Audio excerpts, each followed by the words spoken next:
Plan B is something I despise.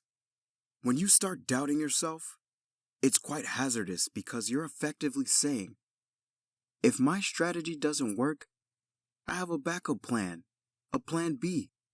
And that means you start thinking about plan B, and every thought you put into plan B is now a thought and energy you're pulling away from plan A. It's also crucial to realize that when there's no safety net, we perform better because plan B becomes a safety net. It states that if I fail, I will fall and be scooped up by someone or something else, which is not good because people do better when there is no safety net.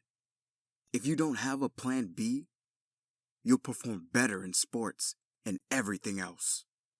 I'll tell you what, I've never had a backup plan. I declare I've made a firm commitment to being a bodybuilding champion.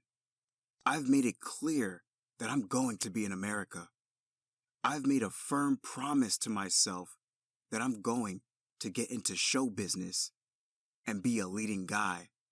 No matter what it takes, I'll do the work over and over until I understand it. And the same was true in politics and other fields. So having a backup plan, in my opinion, is really risky since it eliminates your chances of truly succeeding. People seek a backup plan for a variety of reasons, one of which is their fear of failing. What if I don't succeed? Then there's nothing else I can do. So, here's something I'd want to tell you. There's nothing wrong with failure, so don't be afraid of it. To ascend that ladder, you must first fail.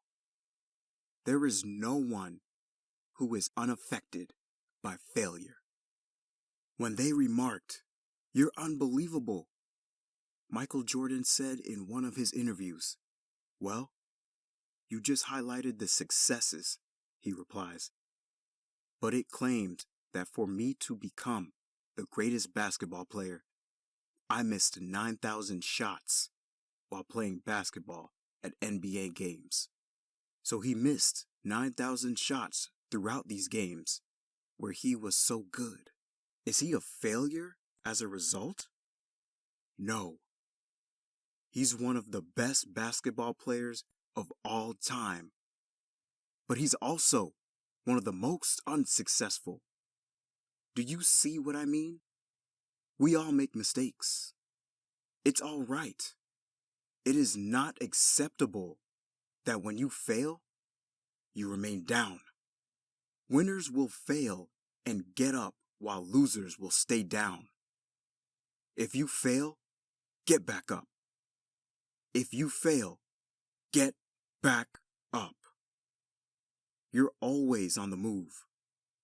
That's a definite winner. That's a definite winner. I failed in bodybuilding. I've lost bodybuilding competitions, powerlifting competitions, and weightlifting competitions. I've had movies that bombed and received the worst reviews. And in politics, I recall having several initiatives on the ballot that we lost.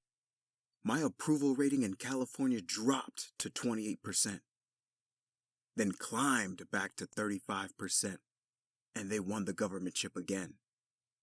We're all losers, after all. We've all suffered setbacks.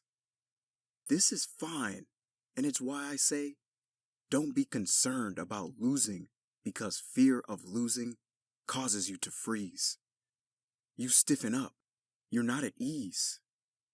You must be in order to succeed in any endeavor.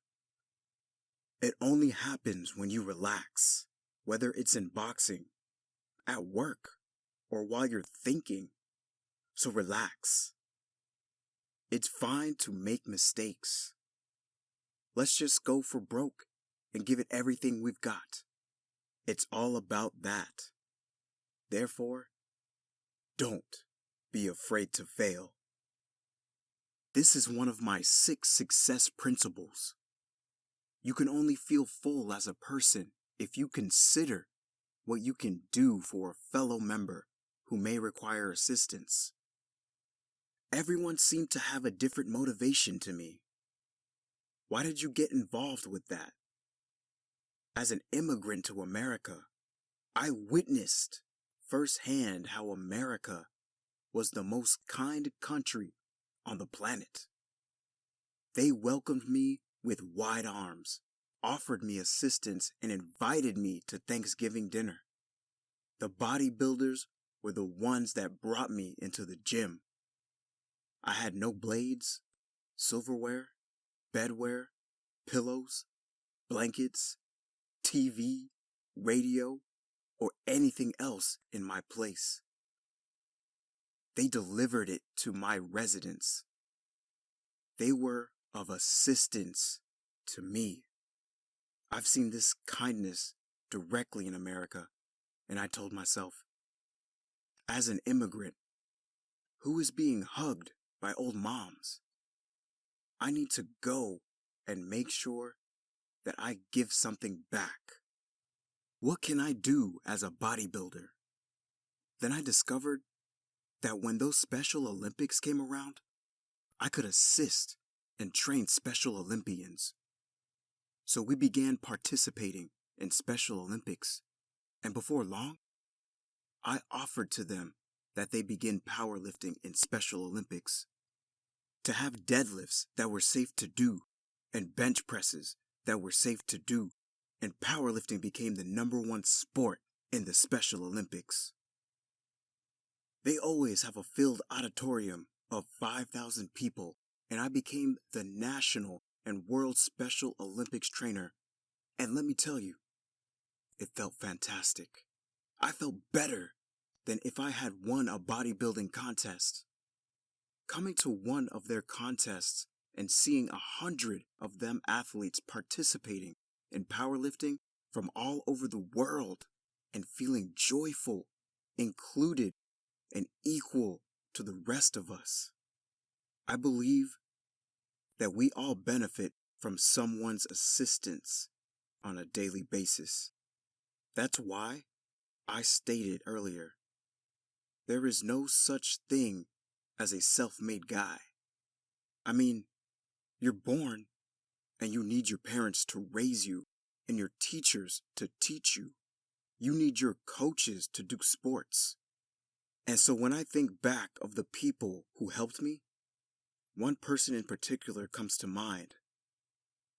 Where is my friend, Albert Busek? Is he sitting here somewhere? The reason I just wanted him to come out here to the front so you could see him is because without Albert Busek, I would not have had a bodybuilding career. Stay right there, Albert, and look this way so they can see your face. For example, out of the thousands and thousands of people that assisted me, Albert Busek was one of them who assisted me in translating into English so that I could fill out my application form for Mr. Universe contest, and then he traveled with me to London for the Mr. Universe contest. He allowed me to come to Munich and work as a trainer in the gymnasium and on Schillerstrasse. It was an excellent gymnasium. He was a very exceptional friend. They've taken hundreds and thousands of photos since then, and they've supported me with every competition and everything. They've been a great supporter, but this is the type of people you need. We require assistance. We require assistance. I recall that everything I accomplished required assistance at some point. Consider what someone means when they say, Arnold is the greatest self-made man. You can call me whatever you want. I said, you may refer to me as Arnie Schwartzy, Terminator, or Governor, but never as a self-made man because I did not reach that place by myself. I explained, think about it. How are you going to be successful in the movies without an audience?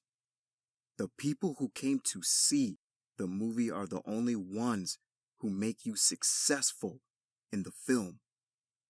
As a result, I'd like to express my gratitude to each and every one of you for coming today.